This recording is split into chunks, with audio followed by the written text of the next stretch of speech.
السلام علیکم، welcome to my YouTube channel relation with Islam. آج ہم پڑھیں گے صحیح بخاری کی دو احادیث نمبر 17 اور 18۔ روٹین کی مصروفیت کے ساتھ میری یہ چھوٹی سی کوشش کہ ہم کچھ وقت اپنے اللہ تعالیٰ کے لیے بھی نکالیں اور اپنی آخرت کا سامان کر سکیں، تو اس میں میرے ساتھ دینے کے لیے میرے چینل کو ضرور سبسکرائب کریں اور ڈیلی بیسس پر احادیث سنیں۔ یہ چلتے ہیں حدیث کی طرف۔ بسم اللہ الرحمن الرحیم۔ صحیح بخاری حدیث نمبر 17۔ آپ صلی اللہ علیہ وسلم نے فرمایا، انسان سے محبت رکھنا ایمان کی نشانی ہے اور انصار سے کینہ رکھنا نفاق کی نشانی ہے۔ صحیح بخاری حدیث نمبر 18۔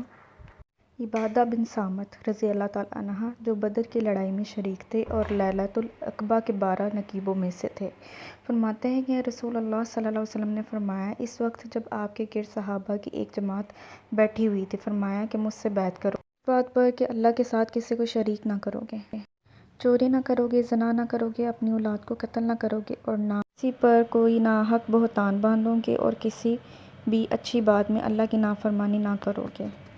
جو کوئی تم میں سے اس عہد کو پورا کرے گا تو اس کا ثواب اللہ کے ذمہ ہے، اور جو کوئی ان بری باتوں میں سے کسی کا ارتکاب کرے اور اسے دنیا میں سزا دے دی گئی تو یہ سزا اس کے لیے بدلہ ہو جائے گی، اور جو کوئی ان میں سے کسی بات میں مبتلا ہو گیا اور اللہ نے اس کے گناہ کو چھپا لیا تو پھر اس کا معاملہ اللہ کے حوالے ہے، اگر چاہے معاف کرے اور اگر چاہے سزا دے۔ پھر ہم سب نے ان سب باتوں پر آپ صلی اللہ علیہ وسلم سے بیعت کر لی۔